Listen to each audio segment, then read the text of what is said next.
welcome to the Amateur Skeptics Podcast, number 68, Atheism Plus. Joining me this evening is, he's back again, Michael Clifton. Yay! Yay! And, of course, is Mac. I'm here. You're here. Not to mention Kimberly. Hey, everybody. And, irregardless, Ian is still here. I survived. That's not a word, is that what you said? It's not a word. It's not. I know it's not. And our extra special guest tonight is Becky Hale. Becky, introduce yourself, please. Hi, I'm Becky Hale. I'm half owner of Evolve Fish, president of the Colorado Springs Freethinkers, and vice president of the American Humanist Association. There we go. So we brought on somebody with real respect today. Yep. Excellent. Let's have our announcements, Kimberly and Michael, both of you. Okay, I'll go ahead and start. Michael, pick in when it's yours. Tuesday the 18th, there's going to be a social at the Vine Street Pub with the Denver Atheists. Wednesday has 60 Minutes in Space at the Denver Museum of Nature and Science. The next night on Thursday is the Science Lounge, Whiskey the West. Friday, we've got a hike in Denver for the autumnal equinox. And it Same looks like day, there's Friday, a movie we've night. got movie night in Colorado Springs for the Pikes Peak Skeptic Society. Great. On Saturday the 22nd, Humanists on the Moves are doing disc golf, frisbee golf, which should be a lot of fun. And then Sunday morning, we have Secular Sundays brunch with the Pikes Peak Skeptic Society. Thursday, September 27th, the Mile High Skeptics are not hosting but are participating in Light the Walk. I promised I'd get more information on that, and I didn't. Friday, September 28th, back at the museum, there's the Bacchus Raucus Party in Pompeii. And on Saturday, September 29th, the Freethinkers of Colorado Springs are having a camp out, but it's actually 15 miles west of Boulder, if you'd like to check that out. And also the next day, on Sunday, September 30th, there's a Roy Zimmerman concert at the High Plains Unitarian Universalist Church here in Colorado Springs. Awesome. He played a couple of months ago, too, I think, right? Yes, Down he there? did. He's back for every swing state. Awesome. Okay, going into October on the 2nd at the museum, there's a presentation on volcanoes on the verge. On the 3rd, the Boulder Atheists are doing History of Marriage in their atheist classroom. On October 6th, and prevalent to what we're talking about tonight, the We Are Women March is going on in Civic Center Park. COCOR and I believe the Boulder Atheists, too, are trying to get some people together for that. Sunday, October 14th is Christians Unpacking Atheism at a church. It's the Christians telling us what we think of atheism is. Should be really interesting. And unfortunately, I just found out I'm going to be conflicted because Humanists of Colorado's monthly meeting is the same night. On Thursday, the 18th, again at the Denver Museum, is the Science Lounge. The theme on that one is going to be Superheroes Assemble. Last time, Ian, you talked about Mile High Con. You want to speak a little bit there? Every time, October 19th, 20th, 21st, I will be there. And I will be handing out our super collectible exclusive business cards. If you haven't seen them yet, they're cool looking. I'll have a bunch with me. You can start collecting them. There's so many ways to win. It's great. And lastly, we have Wednesday, October 24th, Mikey Weinstein from the Military Religious Freedom Foundation will be speaking at UCCS in Colorado Springs. And there's also the very strong rumor still, Richard Dawkins will be in the state from October 14th to October 16th, and in future shows, we'll have more information on that. All right. It's one of our podcast days. We should see if we can get him live on a podcast. That'd be awesome. Should be easy. So, how's everybody doing? Well, the announcement on one of my good things. I'm still getting writing published. I know last year, a year before, I announced last time I was in the 50. Yes. And once more stories in the 50 again, it'll be up for the next few months. 50 is a free online e-zine, so go check out the stories. They're all free. I'd love if you voted for me. I always love getting best of, because if you win best of, you actually get republished, which is cool. The voting for that is through Facebook? Was that the way it was last year? No. Oh, okay, that was something else. Yeah, it's an email. You go to the site, they have a whole email form to fill out. Okay. So. Yep. And I published the ninth edition of my own, or the 9th episode of my own podcast, which is on media. This particular episode was on Battleship. On Battleship, huh? Yep. I've got to go back and I haven't watched the movie yet. I've only read the books for Hunger Games, but I know you did a podcast on that, and so yeah. You better not bring that up, or else Ian's gonna. Well, from what Ian said, I agree with Ian about the makeup. Yeah, it made a lot of sense the way that they did the makeup. But I haven't seen it. If you start us off, that's what we're going to be talking about. No, we won't do that. Plus. No, we were at Elitch's all day yesterday. Yeah, so me and Brian had a a lot of time to talk. Yeah, we had a good time. But I also, I realized just how old I am every time I go to Elitch's. Yeah. Because the kids want to go on Disaster Canyon, and Ian, Sarah and I are all like, no, we don't want to get wet. We don't want to get wet. And then, of course, when I was a teenager, looking at all the girls and their skimpy little things, it's like, ooh, yeah. And now, as a parent, an adult of, a father of three girls, I'm going, do the parents know what they're wearing? Yeah, that officially marks you old, right? Yes, there. it does, doesn't it? Well, and Sarah did it. She's like, listen, we're old. We don't want to get wet. You guys go ride. And I was having so many issues, so that limited me on my rides. Yeah. We have lost Becky. Oh, Have no. we? Yeah. Well, Hopefully she'll be back. good news is that the baby, Tango, who was going through conure adolescence, has settled down. And so I'm actually keeping a little bit more of my blood inside my body than I was. Okay. He's not biting you as much? Not nearly. Wow. He's a sweet-natured bird. He just got really, really persnickety for like a week and a half. Must have been molting. No, it wasn't any molt, or at least no apparent molt No apparent involved. molting? I think it was according to information that I've looked up, it looks like it was, he's about 10 months old, and when 10 months hit, that is when conures tend to go through the terrible twos. Sure. All right. So, Michael, do we want to try and get her back? Yeah, just dial it back. I don't see her on here. Here, I'll you see bring her? her up again so that you can. Really? Because apparently- I don't see her on here. I just brought her up Skype so you can hit dial, but she's not online. That's what I'm saying. She's not online because she's on my Skype. All right. Well, let's move on. Let's talk about the creationism stuff first, and then we'll see. And then we'll see if we can get Becky back. So the creationists Talk go. about the Dr. Pepper stuff first. Yeah, let's talk about the. That'll give her time to get back. Okay. Yeah. That's what I want to do. So take it away, Ian. Okay, well, this is more or less breaking news. It's really just a couple days old, which is really cool when we're doing a podcast and actually something this fresh. But Dr. Pepper on Facebook did a new little advertising thing that basically shows an ape and says pre-pepper. Then you have basically your Neanderthal level pepper discovery where you're standing up to the rock and about to grab Dr. Pepper. Then you have post-pepper, which is modern man sitting there drinking the pepper. And it says evolution of flavor. Well, apparently, the creationists really took offense to this. Apparently so. Really? If you read some of the comments, if anyone didn't get it before, I will never again drink Dr. Pepper. In fact, I will shoplift some and pour it on the ground. Take that, theist. I did not like it before, but this is just wrong. The children will grow up to be stupid if they're surrounded by this kind of media. Hold on a second. The whole shoplift and throw it on the ground punishes the store, but makes Dr. Pepper's sales look good. Yeah, it's but you get this, right? That the store loses the money, but to them they still have to restock Dr. Pepper, so they have to pay for more Dr. Pepper. Well, it costs the store money if somebody shoplifts it. I mean, that's it doesn't cost bad. Dr. Pepper. But I'm saying it costs the store money, but it doesn't hurt the Pepsi Corporation. All right, I was saying that it doesn't hurt the Pepsi Corporation at all. No, but it hurts the Right. stores where they choose to shoplift. It does. Smartest move, but it's one of those stupid things being said for no good reason. But the publicity doesn't hurt them either. I mean, quite frankly, if they keep their mouth helps shut. them a lot.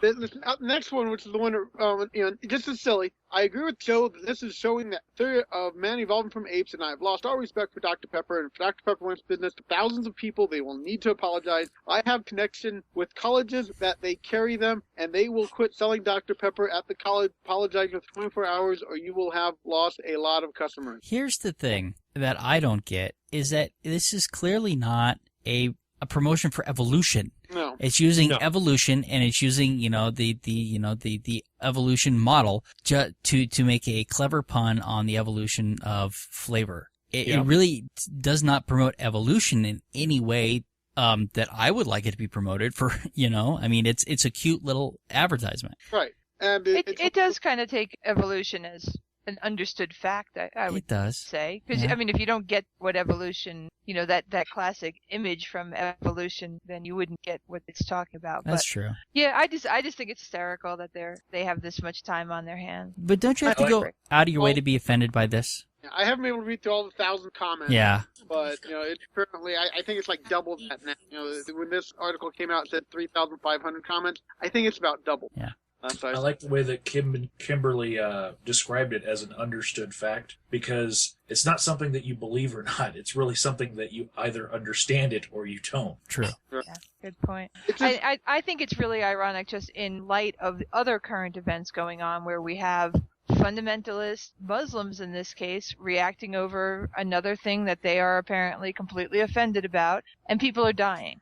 And I mean, this is like a ridiculous joke of a protest, but it's the exact same feelings and craziness that's going on over in these other countries, and people are losing their lives over. Yeah. So I mean, while it's a joke, this is no joke. Anybody who is offended this easily, and if their beliefs are this fragile, they're dangerous. yes. Well, I will say do believe this. that the movie Innocence of the Muslims was actually just something easy to blame things on, because it was just translated into Arabic, and they got offended by that. But we just had something where we took out Al Qaeda's number 2 guy, and it very well could be that these were retaliation for that as well. Yeah, I heard that.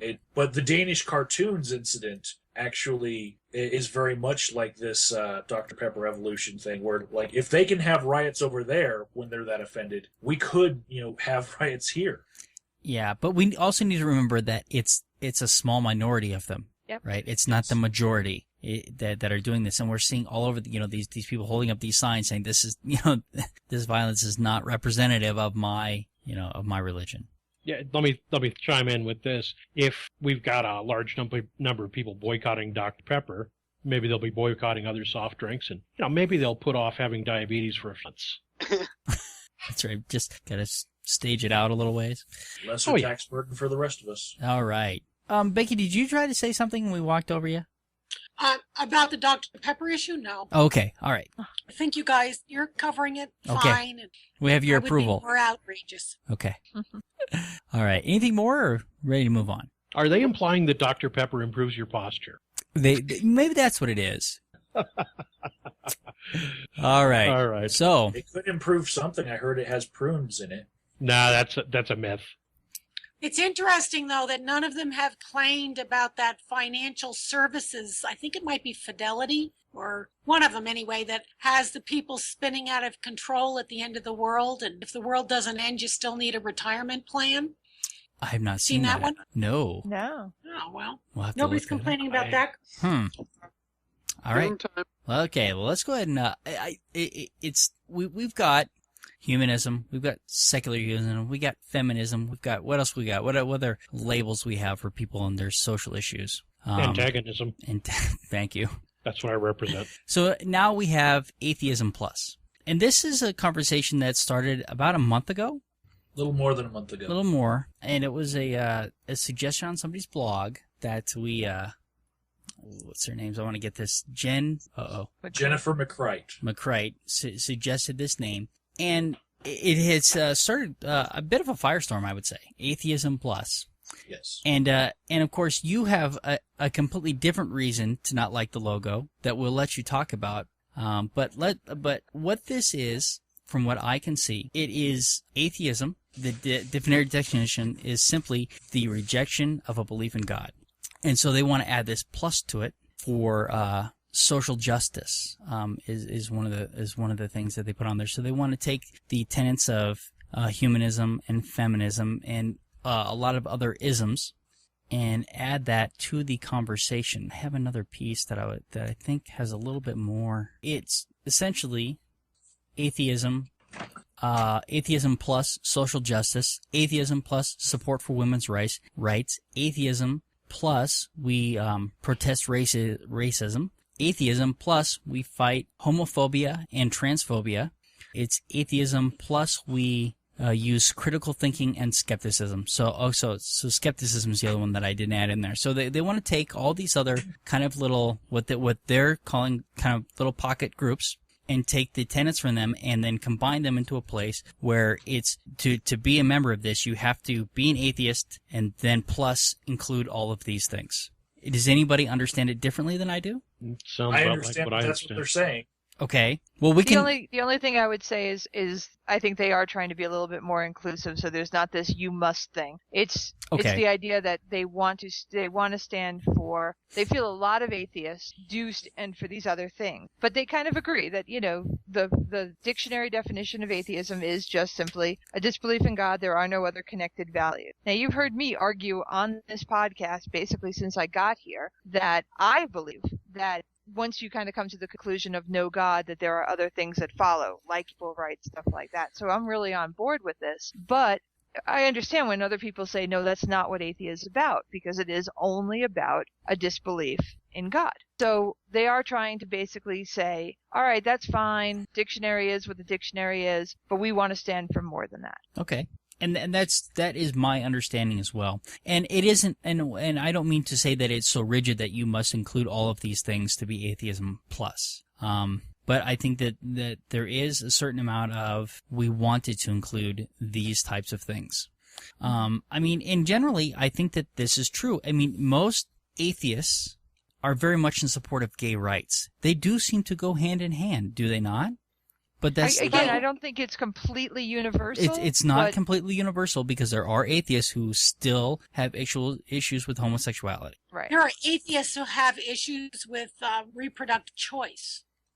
Yes, and so they want to, I think, separate themselves from some of those pockets. Right, which you could understand. I mean, I still find it kind of mind-boggling. I know these people exist. I don't get them because they don't seem like the people who are traditionally anti-gay or against women's rights and stuff like that usually cling to something stupid like the Bible for their reasons, for their bigotry. I don't quite get the people who, without the Bible, still think they've got some kind of justification for their bigotry, but I acknowledge that they're there. I mean, that's a fact. You can be an atheist and be one of these things. I don't get it, but they're out there for sure. Okay. So I think, though, part of the controversy has sparked because it's like, well, okay, but we already essentially have this in humanism or secular humanism. Yes. Yeah, humanism, the AHA, like especially David now, who's president of the AHA currently, uses a very simple definition, which is it's atheism with progressive value. But would that exclude free thinkers who are still consider themselves agnostic and might still believe in some sort of theism? No, it doesn't really exclude them. We allow anybody in who's on the journey. But so hold on a second, Becky. Yeah. Are you saying that agnostics are just incomplete atheists? No, I don't know if I would say they're incomplete. I think if people are on different, if you think of it as a, I want to use the like a line, like a timeline, although it's not time. And you have fundamentalist believers on one end and atheists on the far other end. Then along that line, you have various levels of belief and disbelief. And so humanists, we have said, without regard to mythology, without regard to the supernatural. So it doesn't necessarily tell those people that, no, we wouldn't want to discount agnostic. Well, what about other theists? What about, deists who just believe that there's something else out there? Can they still, is humanism still compatible with that? It's less and less compatible with it. There's still room for them at the table, but it's not a very significantly large percentage of the membership. Okay, I guess there's room for them at the table, but they don't get the good meal. Yeah, they do. They get the same meal every day. There you go. That's so humanism. Yeah, okay. So what is humanism? It's a life philosophy built on personal responsibility. And it's informed by, I guess maybe one of the current terms is natural consequences. I'm not coming up with the very clean definition. Let me get it for you. Okay, thank you. It encompasses a variety of... To me, humanism is it's a set of philosophical stances where human beings are valued, and Yes. the value of a human being is put first and foremost. Well, I don't know about even that, Michael, because if you say you're putting the human being first and foremost, you have to look a little bit beyond the individual to the collective needs of the planet, because we do take positions on the environment. We take positions on stem cell research. We take positions on aggression, on I don't have the front of me, so I can't remember them all, but in the 70s. There's definitely a mix of individual and collective values. Okay. Right. It's not an Ayn Rand kind of. Okay. No. Here we have humanism encompasses a variety of non-theistic views: atheism, agnosticism, rationalism, naturalism, secularism, and so forth, while adding the important element of a comprehensive worldview and set of ethical values. Values that are grounded in the philosophy of the enlightened, informed by scientific knowledge, and driven by a desire to meet the needs of people in the here and now. To me, people make the problems. It's up to people to solve the problems. Although I personally am an atheist, the idea that someone else is some other power or being is going to solve the issues of the world doesn't fly in humanism. What about, how does it differ from secular humanism, or does it? I don't think it does. Okay, so let me read this from the... AHA is not a religion. Okay. The secularhumanism.org, these are under their FAQ, they say secular humanism is a comprehensive, non-religious lifestyle incorporating a naturalistic philosophy, a cosmic outlook rooted in science, and a consequentialist ethics system. And it does sound like how you're describing humanism is much those same tenets. Yes, it is. They're very much the same. All right. So let me bring this back to our Atheism Plus topic now. Is there anything in this Atheism Plus that they are proposing that is not compatible with humanism? I'll go back to that, but I don't think that there was when I was reading that piece. I did notice that there was one thing that we're very active in which is not listed, and that might be a differential position. And that is, AHA is very involved in activism as far as church-state separation is concerned. And I don't see that in the things that are laid out for Atheism Plus. Okay. There's nothing about keeping religion out of the government. And I would suspect that from what I have heard, other people talking about Atheism Plus, that could easily be incorporated, because many of these people are secularists. Yeah, I suspect that. I just didn't see it. One thing that I'm looking at this document. Yeah.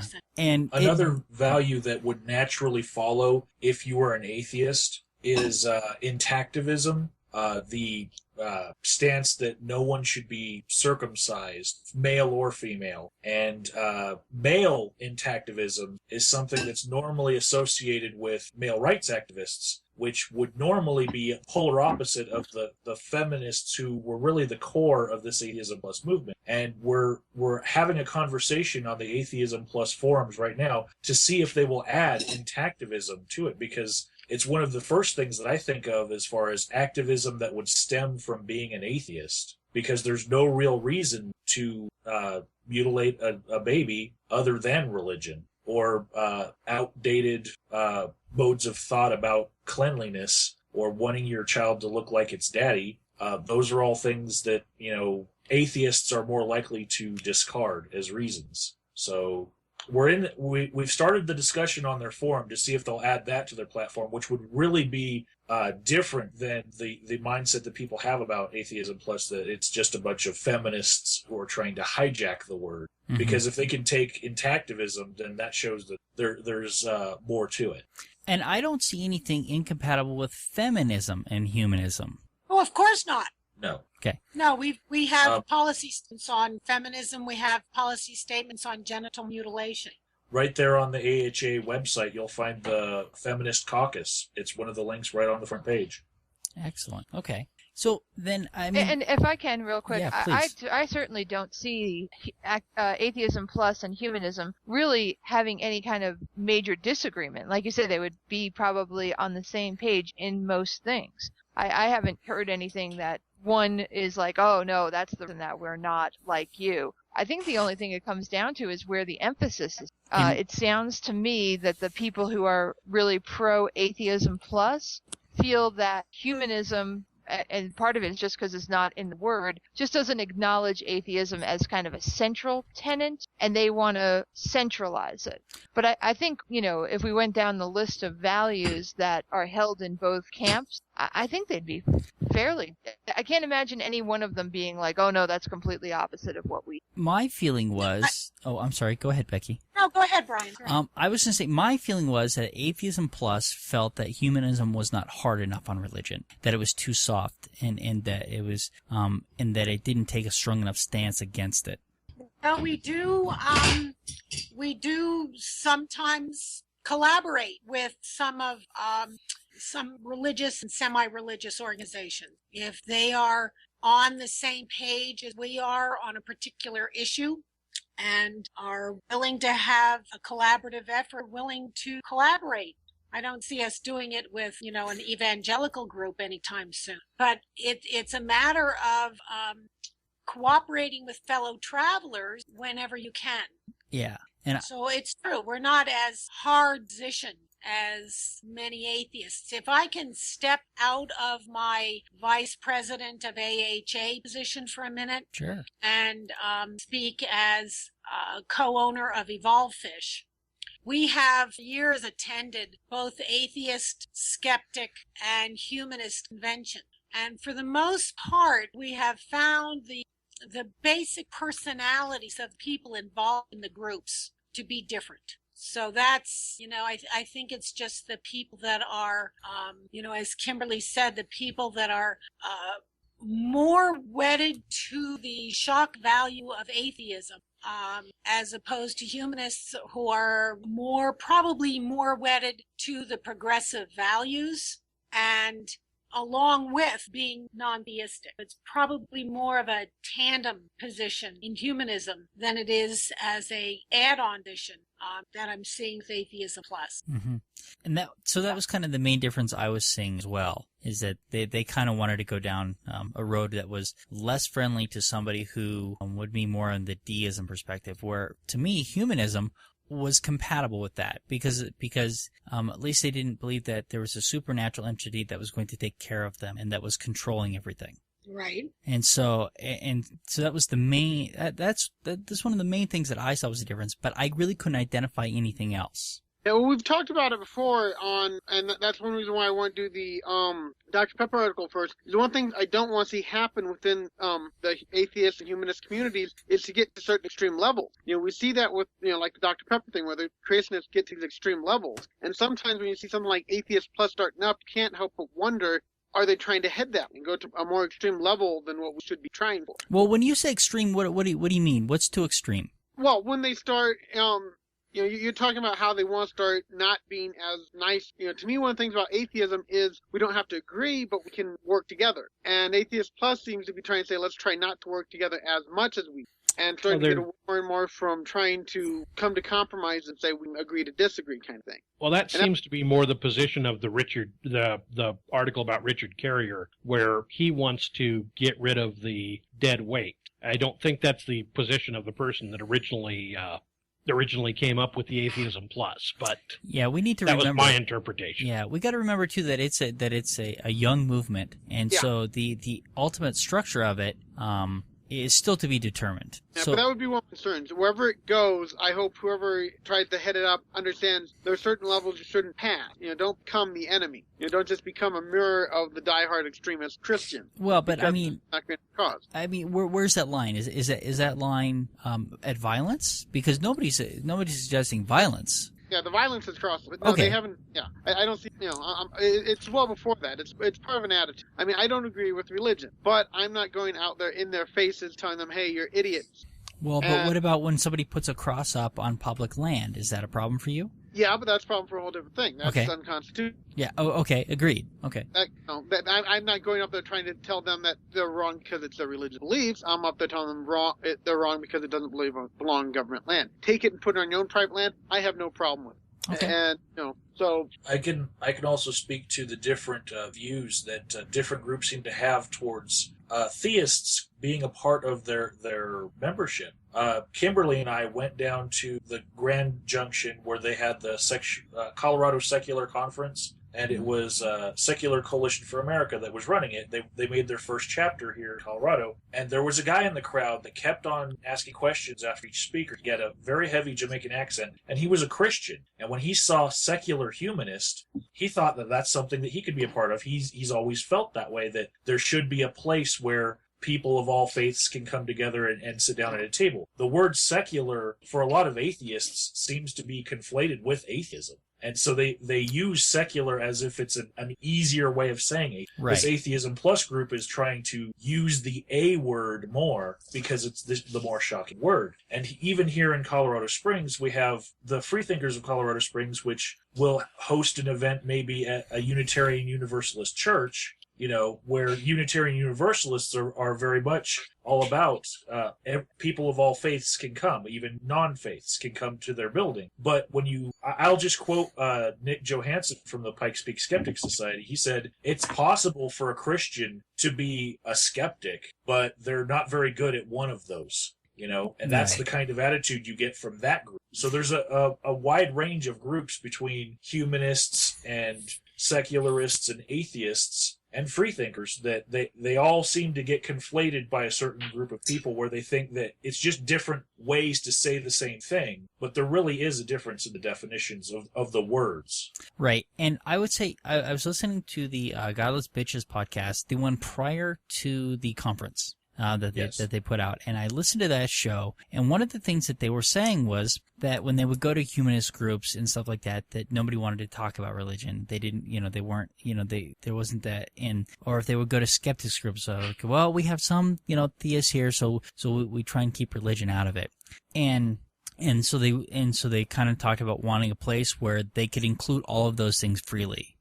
And it is an attitude thing. I mean, and we had a show on the different labels before, and we see it in town too. The Mile High Skeptics don't tend to use the word atheist, but they seem to march right up to the line. I'm a board member now of the Denver Humanists, and it seems like almost every meeting I go to, there are people there who don't identify as atheists, but they identify as humanists. And if you really press them, they don't seem to believe in God, but they don't seem to like the term atheist. And I do get the sense that, as an organization, the humanists are kind of like, they're just kind of like, all right, whatever, as long as, we have this common ground, we can all get along together and stuff like that. And I don't have a real problem with that. No. For me, there's a time and a place for all these different things. I mean, I understand what Ian was saying about not wanting to take on the attitudes or the strategies of the opponents, but I'm a big proponent of that sometimes. I think you need everybody out there doing what they're comfortable with, and it's okay if some of us are attacking, every "in God we trust" on every bill. I mean, if that's your thing, go for it. It doesn't preclude another group with a similar mission, working together with Christians to do some kind of a community project. Like there's different levels and there's different times, different calls for action. No. We've got the Free Thought Exchange with Jason that we've, he used to be into the churches and that's the new name for it. Going out and trying to have conversations with Christians rather than have debates. Now, I'm a part of that group as well, and I really enjoy it, even though to some extent it's completely opposite from what I generally do. Generally, I like debating them and showing them that they're wrong. That's fun for me. I have a weird sense of humor, I guess. But when I go to those things, I respect the rules. I respect how to work with those people and accomplish maybe a slightly different goal. So I know I'm speaking a lot here, but that just had a cross on it. I don't think the atheists would have the same response the Christians just had to the Dr. Pepper ad. No, the reason we have a problem with Chick-fil-A is because they're giving money to groups that are sponsoring direct hateful actions towards homosexuals. That's why I have a problem with Chick-fil-A. If Chick-fil-A just did a Christian-based ad, I'd be like, okay, fine. Who cares? Well, and all that's okay too. I mean, it's okay for them to come out and say what they said, and it's okay for the reaction for people to be upset about it. That discourse is actually healthy the way that it has happened. There's a lot of people that are unhappy, but it's been okay. But I don't want to see the atheist side, my side, the side I belong to, overreact to certain things.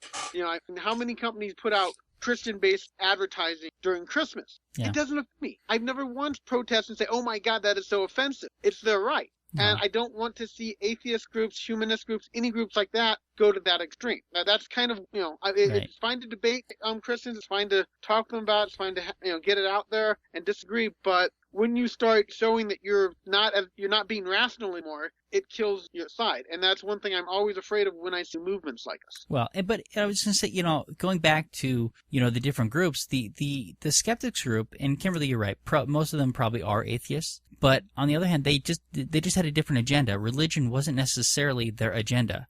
Rich Orman, of course, was very much into that. But their agenda was more alternative medicine and other things that were damaging. And somebody needs to address those too. So it was okay to have the different groups that were involved in the different things and had different focuses. And I think actually that's healthy. Oh, I absolutely agree. And I think that you should have some extremists out there. I realize Ian doesn't like them, and that's fine. You don't do them. I don't have a problem with people yelling and screaming about Christian advertising and getting in people's faces and stuff like that. If that's what you want to do, I'm not going to tell you you can't express yourself that way. Do whatever you need to. But like I said, I also think that if you want to be a little more accommodating and say, okay, listen, we're all going to, at the end of the day, continue to disagree. Mm-hmm. But until then, we're going to accomplish this other goal together.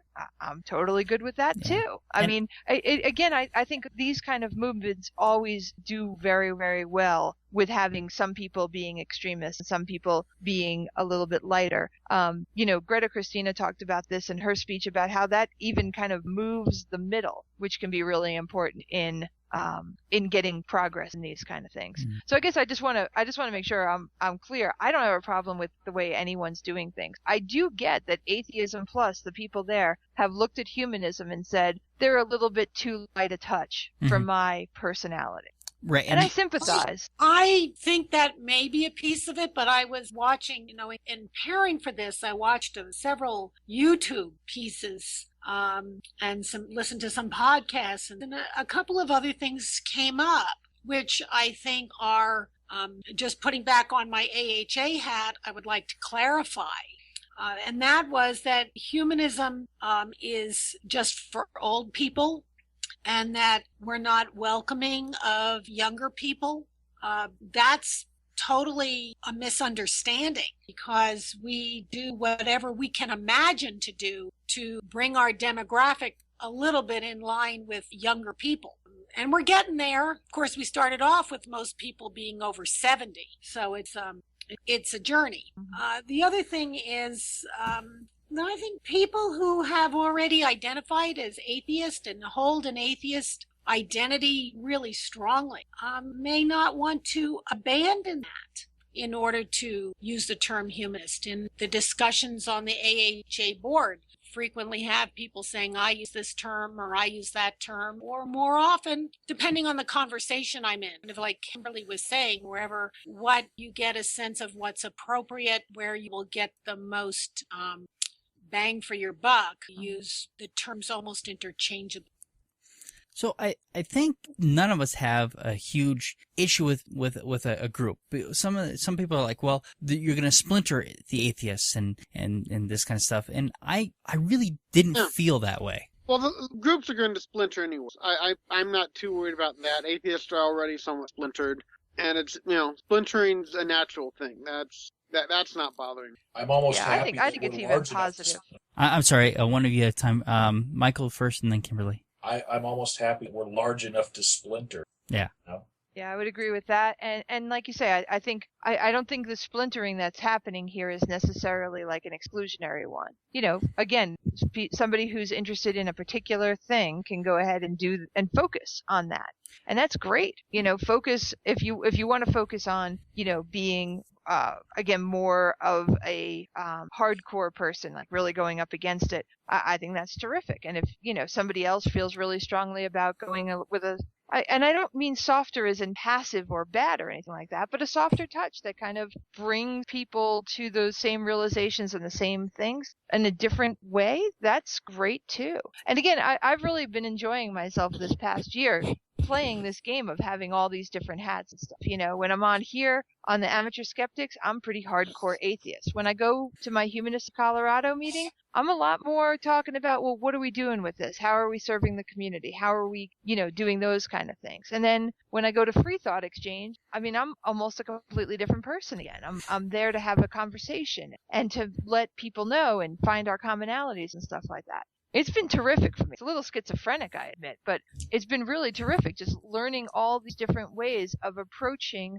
the advancement of the same basic topic, but using tactics that are completely different, but to Becky's point, appropriate for the situation. I think they all meld together great. Yeah, Greta Christina made the point, and it did take a little while. I think it took 3 talks before she finally said, listen, if you're with us, you're with us. If you're not with us, you're not against us. If you're against us, you're against us. So only if you're against us are you against us. Otherwise, you know, we're not against you if you don't want to come aboard.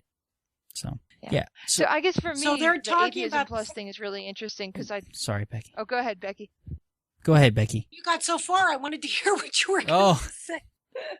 I was just gonna. I'm just curious. I are the Atheist Plus folk hoping to create their own piece of the Atheist Alliance, or are they hoping to move the Atheist Alliance towards their tenets, their philosophy? Does anybody know? I'm not aware of that. Michael? I'm not aware of that either, and I've been on their forums. I don't even think they have a plan to join right now. And Greta Christina said at the Ascent of Atheism convention that right now what Atheism Plus is it's a forum where they can talk about their values, you know, freely without having trolls come in and spoil their day. It's basically them still in a formative phase, coming up with all these different social justice values that they want to stand for. So right now it's their own independent thing. They're not looking to change anybody else's ideas or influence anybody else. They just want to do their own thing right at the moment. Mm-hmm. And it's a completely different world when you join their forums and talk to them versus the comments that I get on YouTube videos where it's largely negative and really bashing every little thing about the schism that perceive happening with them and comparisons to other movements that really didn't get off the ground, like the Brights. Well, let's move on to that because I think we're ready to move on to some of what those criticisms are. And unfortunately, I'm not prepared for those, but it sounds like you probably are. Oh, I am, yes. Well, I mean, is there anything else to be said about this? I mean, it sounds like, to me, it sounds fine. I have no issue with this whatsoever. Okay, but my first criticism would be how Greta Christina characterized the Atheism Plus website as being a safe haven for their values, which to me, the last value that they listed was skepticism. And I view skepticism as being like a shark tank. If there's something wrong, somebody should be on that right away. But this idea of a safe haven to me is like a protected idea, safe space, where that idea does not get criticism. Well, but is that really what they wanted? I mean, they've taken some criticism quite well. Even on their website, they're like, these are some of the criticisms, and they're trying to address those. Prior to this move forming, the core that made it, Jennifer McCright and Stephanie on Free Thought Blogs, Greta Christina, those people were all feminists, and they were very much against the MRA movement. And like I said about intactivism, it's normally an MRA-associated value. And it's going to be, you know, something to see if they're going to be hardcore feminist as part of Atheism Plus, or can they actually take some values from other movements and just basically take the carrion from every good thing and put it all into one movement, you know, and not just be what they were associated with before. But here's the thing, is that's always an unrealistic expectation. And it seems like when new groups do this, the reason that they do it is because they have all these other ideas that they want to try and incorporate and make this perfect thing. And that's never going to happen. That kind of a idealism is unrealistic. It's always because getting everybody to agree wholeheartedly on all of those things is never going to happen. So having some place where they can talk about that freely is a good thing. Okay. I would just hope that they keep in mind that skepticism is one of their values and that they should check themselves often. And to see if they aren't being even more exclusionary. Because right now I see them maybe only excluding 5% of the atheists out there that still have a lot of baggage of conservatism and religious overtones in their lives.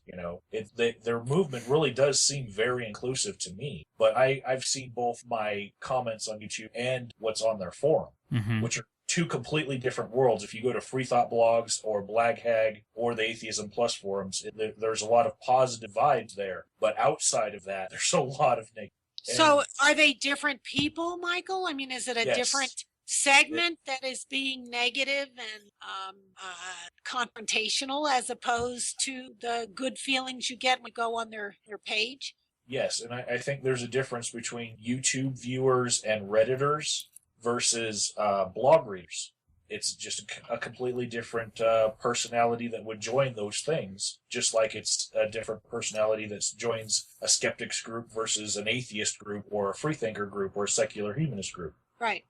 So do they have legitimate criticisms that aren't being dealt with? I would give you what I think is my legit criticism. The first thing that I noticed was that the logo that they chose for Atheism Plus uses the Out campaign logo from Richard Dawkins' Atheism Out campaign. It uses that A and puts a plus sign on it. That is co-opting the Out campaign. And very recently, many of you have probably talked about Elevator Gate. There has been a very huge division between some of the bloggers like Rebecca Watson and Greta Christina and Jennifer McCright and the Dawkins Foundation. So they're actually taking from a foundation that they've just had a falling out with and using their logo and putting the plus sign on it. And it's basically saying that everyone who's part of the old Out campaign is atheism regular or atheism decaf, because it's a plus sign. It says we are plus thing, Also, Richard Dawkins Foundation had non-believers giving aid, which already had the A plus symbol. They had a plus sign that looked like the Red Cross plus and the Atheism Out Campaign A. They've had that on a t-shirt for years. And so there's a bit of a trademark issue, but they don't trademark the Out Campaign A. It's actually a very common font that A comes from. Okay, but even those criticisms to me seem superficial. Okay, fine, we find a new logo, maybe a different name. Well, it's also that they're taking atheism and itself, not just the A, not just the Out Campaign A, atheism itself, and adding their values to it. Okay. So it is a form of co-opting. It's just something that you have to be able to look at the word co-opting and say, is it a good thing that they're doing that or bad? And only 5% of people that I see in atheism are really going to disagree with what they're trying to do by cleaning up the word atheist. Because, we've seen the Pew Research studies where people are least likely to let their children marry atheists and not have a problem with it. Atheist is a bad word. It's almost like the N-word, and it's one of those words that does to be dusted off and cleaned up if we're going to use it as our identifying word. So then you're not seeing a huge problem here either. Not really. Okay. And it being only a month old, they have time to change the logo multiple times. Mm-hmm. And when I made the argument initially that they were co-opting the Out Campaign A, I've actually heard the counter-argument that Dawkins co-opted atheism in general, that just the formation of his Dawkins Foundation and the Atheist Out Campaign A was in a way, branding something that had already existed, and bringing his own values such as, giving to Doctors Without Borders and giving to the Red Cross, which are valued. Sure. Okay, so but since nobody... The counter-argument is that he did... he was co-opting a couple years ago, and it wasn't bad then. So it's not all bad. It's just when you hear the word co-opting, it normally has a negative connotation. Okay, but you're always going to have some people who disagree, right? Yes. Okay, so that's to be expected. I don't have a huge problem. I mean, because they are saying, okay, atheism is this, but atheism plus is these things. Now, I understand that there may be, some issues with the logo. I'm not sure that I really like atheism plus, but I like what they're talking about.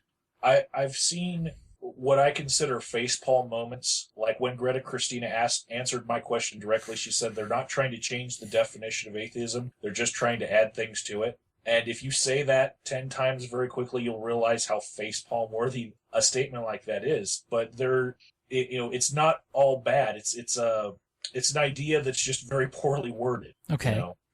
They are trying to leave atheism as just a lack of credible evidence in the existence of a deity, Mm-hmm. and just add some values to it for their group. But sometimes the people that start things, or the people that are at the forefront of things, are not always the best spokesman for it. Well, another document that I had put in here, and unfortunately I think it was down, other people couldn't get to it, was another gentleman talking about how they already associated atheism with gay rights, and that people were already making those connections. Yes, and Beth Presswood had said, you already have these values. Why would you have a problem with associating them with atheism when the majority of us already have these values? We do have to control the message. As atheists, we do have to decide what we're going to take and what we're not. So we do have to control that message. And if we don't want atheism to be all of these other things, and if a majority of the community comes out for that, we can control that message. And I think there is something to be said for that. But if we all actually agree with most of these tenets, there's no reason to fight it. We can make it better. Yeah, I agree, and I don't know who are the really main detractors from it, because it does seem to be fairly standard stuff that it would be tough to disagree with. From what Michael's kind of said, and I haven't done the research online myself, I wouldn't be too surprised if there is that kind of certain type of person out there who objects, so that it might be more like our Tea Party kind of stuff, which a lot of people say, and again I don't know if there's good research one way or the other, that it's not a big group of people. It is a small, loud and obnoxious minority that believes in these things, but your general human being doesn't. And I think we do need to kind of call it out and say, again, if you're an atheist and you're not pro-choice, you should be the one defining yourself. Oh, I'm the kind of atheist who's not pro-choice. And allow the rest of us who all generally agree to be like, yeah, you're an atheist. Of course you're pro-choice. Well, it should be the stand.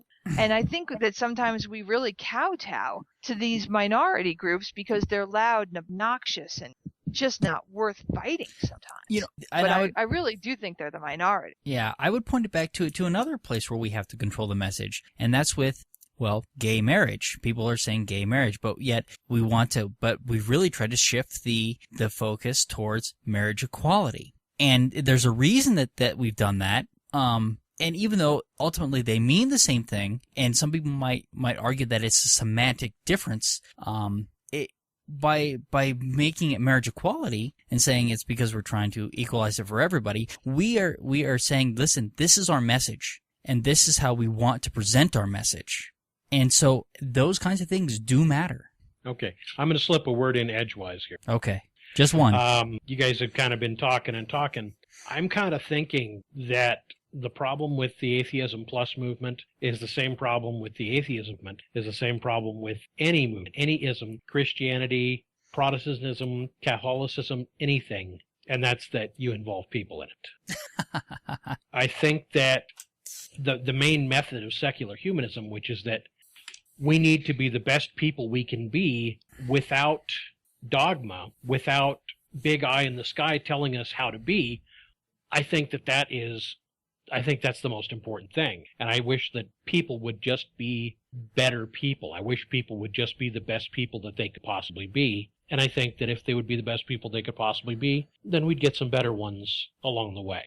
But that's Sean, there are people, and I have actually come in contact with them, that have no internal compass. And so I think back to a young gal I met probably 15 years ago now, who when she found out that I was an atheist, she said, well, how do you know how to behave? How do you know what's right? So and she was very genuine in that. She just didn't have any internal guidance system. I know that's true. And I know there's a lot of people like that. Yeah, and some of them are atheists. So it's important, I think, to have these discussions and to have these folks active saying these are the things that we can stand for and can act towards. even given the fact that we don't believe in the supernatural. To build, It doesn't go without saying that an atheist is going to have these values. I have run into the ones that do not. and I have as well. I just and I struggle with it. I don't know what to do with them. They just and like who was it? One of our articles had that Richard Carrier, I guess, really kind of went off on this, and I don't want to be that but I kind of get what he's saying. Like, it just seems so, I don't know, like, it just doesn't follow logically for me to have, these kind of conservative social values in an atheist mindset. And like you say, I'm not denying that those people exist. Of course they do. I'm kind of feel like the Richard Carrier thing was him trying to co-opt a brand new movement and say, okay, well, this is what it really means.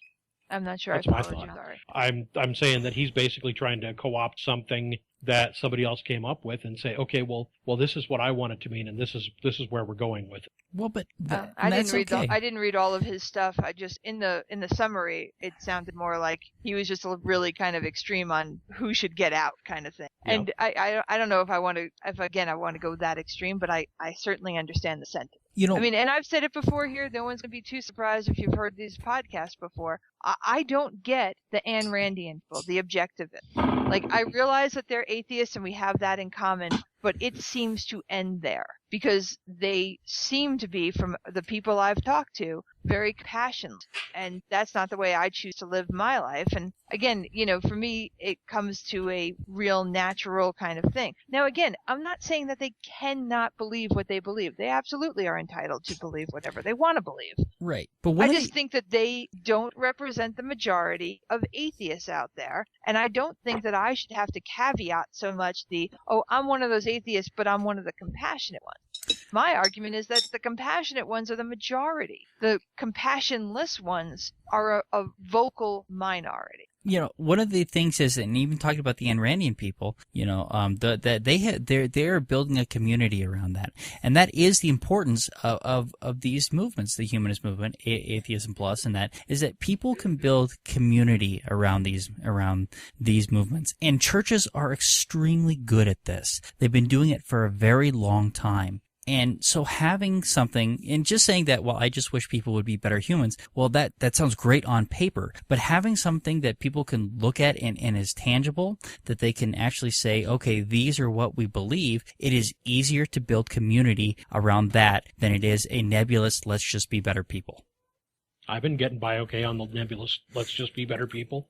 Okay, but that works for you. Yep. But for many people, I mean, how are you organizing community around that, Mac? I believe that we were given one perfect being, follow the example of Optimus Prime.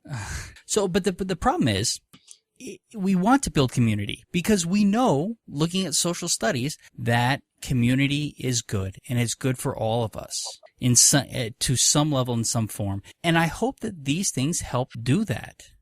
Yeah, I agree. I mean, I think community is huge. It's powerful. It's the way we're made. You can even, if you need this kind of thing, you could probably go back and fairly easily show that it's an evolutionary trait for survival. Human beings are here on the planet in the position we're in now because we have society, because we have community and we work together. The whole is greater than the sum of the parts kind of thing. So I think it's totally great that it encourages community. And like you say, if somebody who otherwise doesn't fit into some community, even finds the objectivism and is just like, I'm finally home, good for them.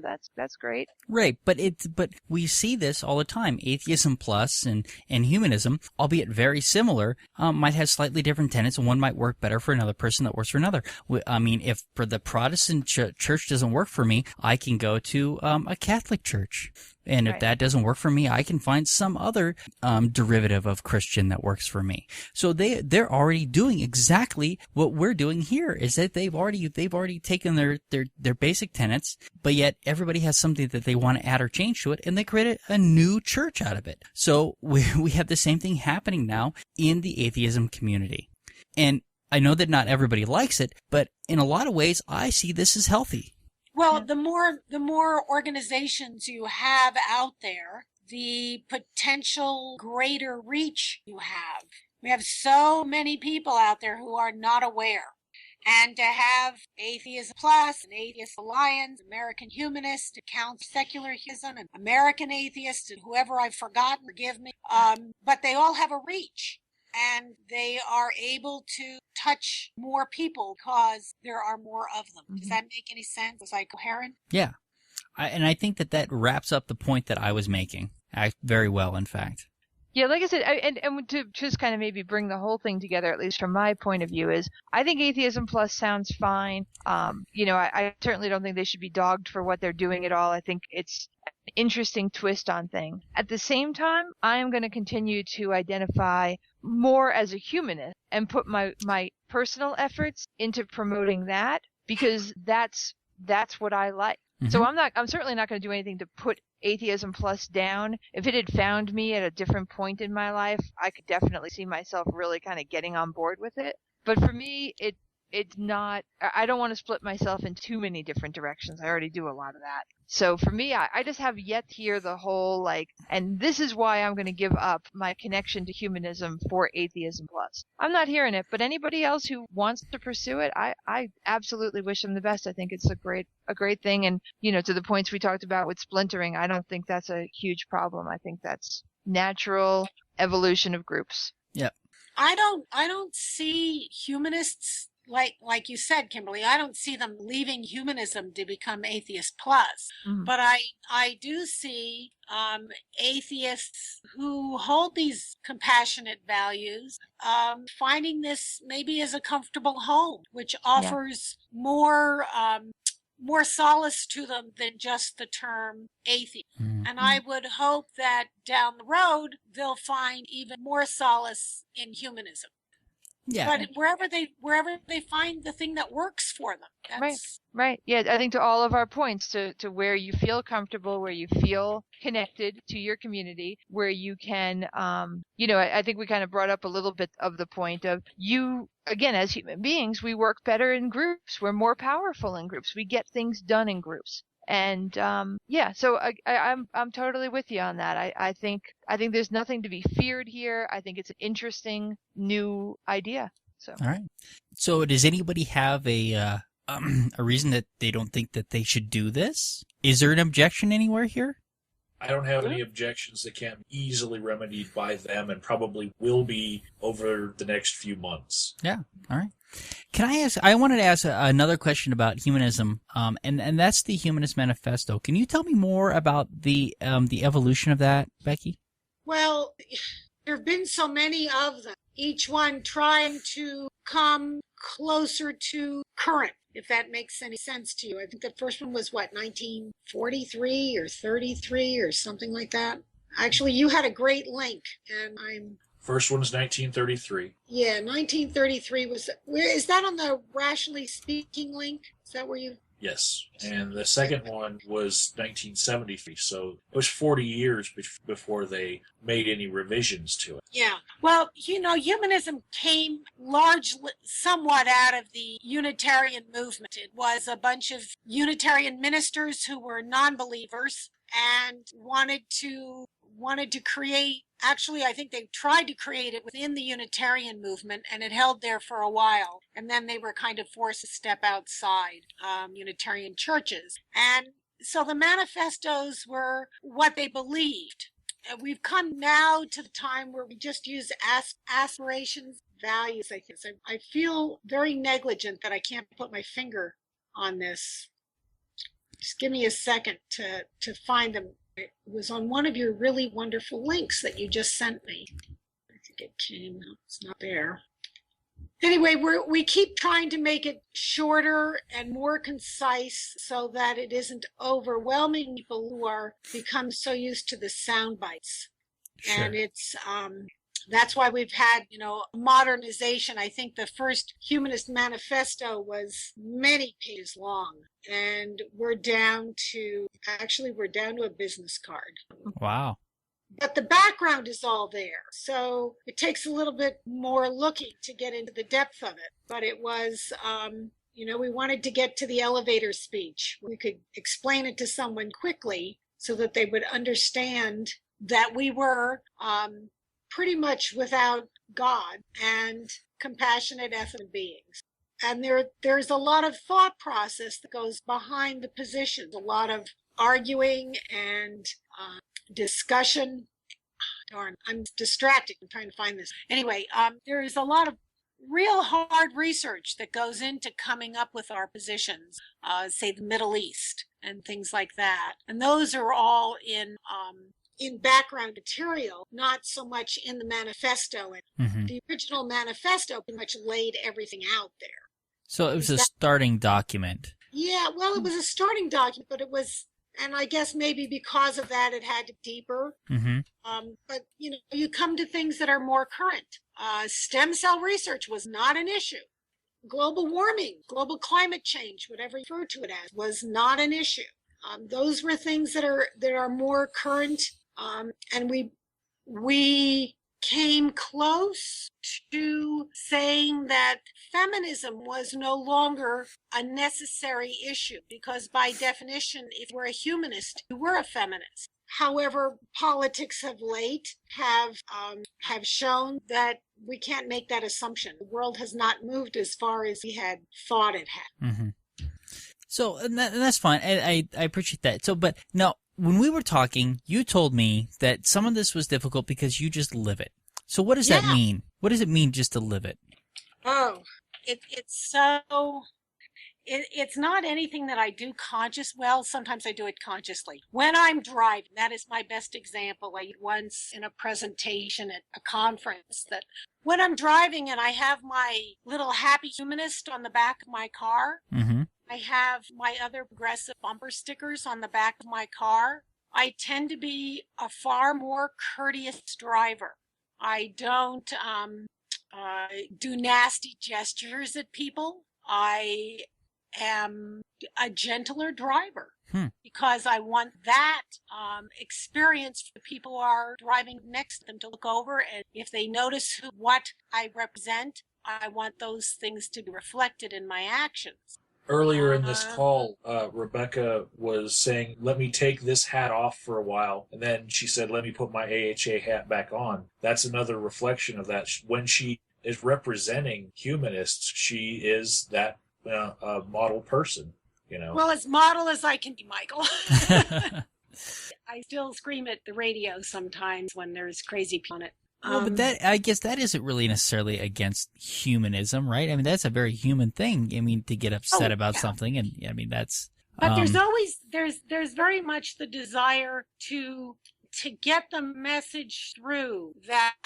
Okay, here's another example. When I was shopping in Best Buy the other day with Gary, and we were looking at computers, and I was talking to this other sales guy on the side, and Tawny's iPod had broken, and I was talking about where can I get this thing fixed. And he mentioned that he had a friend who had a business that repaired iPods, and the guy was very reasonable, and he was very fair. He was a good Christian.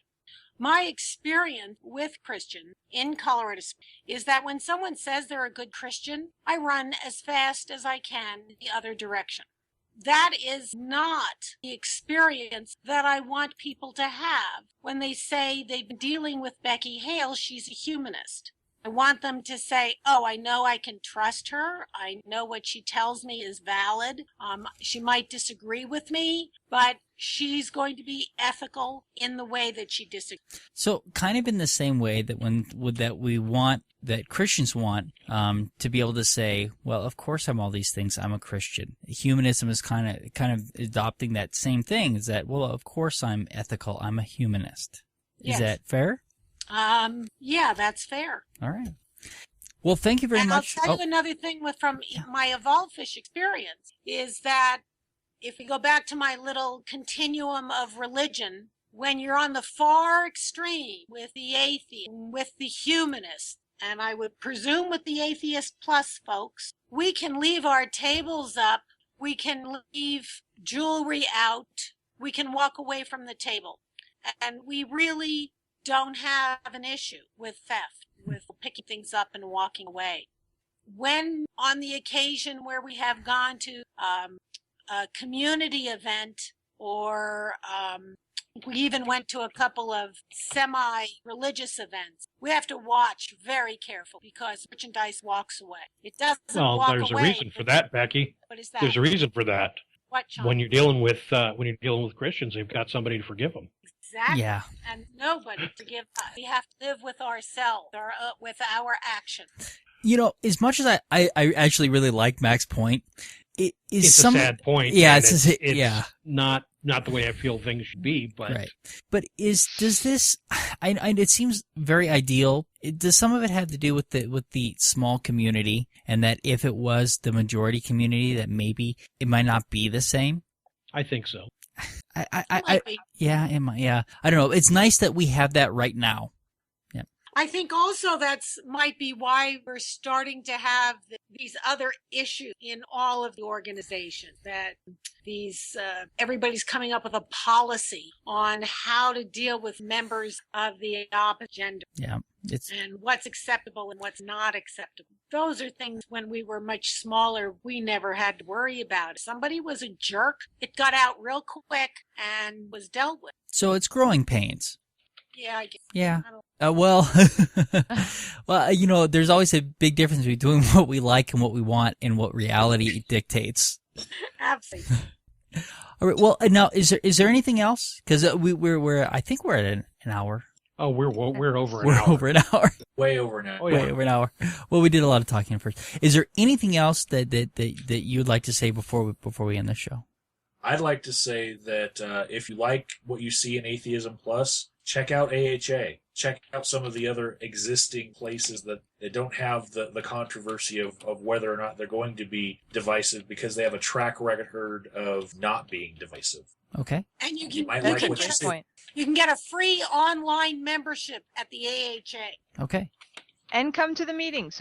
You know, like I've mentioned, the HOC monthly meetings. They're really open. Lots of great topics and conversations going on. You don't have to join just to show up. What was that, Becky? I said we're sounding very quiet. Are we done? Oh, I think we are. Yeah, that's why I just wanted to give you the last word. If you had anything else. Oh, no, I would just get on my pitch for AHA, but Michael did that. He did that. He did a very good job at that. All right. Well, thank you very much for joining us. Our next show is going to be Pop Culture, Reflections, and Influence Social Change. Mac, what is this going to be about? It's going to be about pop culture. About pop culture. And how it's affected social change. Okay. Well, very good. So we'll be looking for self-explanatory, really. Okay. Very good. See y'all in 2 weeks. All right. Say goodnight, everybody. Good night. Good night, everybody. Thank you for listening to the Amateur Skeptics Podcast. For more information about the Amateur Skeptics, go to amateurskeptics.com. To send us feedback, suggestions, or big flaming insults, feel free to contact us at WTF@amateurskeptics.com. Other contact information can be found on our website. You can leave a voicemail for the Amateur Skeptics Podcast at 720-295-7785. Music for this podcast was provided by OFM. To find out more about OFM, go to myspace.com/OFMHQ. This podcast is released under a Creative Commons, No Derivatives 3.5 license. Thank you for listening to the Amateur Skeptics Podcast. Amateur Skeptics website, Facebook, and podcast album art is provided by and copyright Shadow Knight Digital Portraiture. Larger prints or custom pieces are available upon request.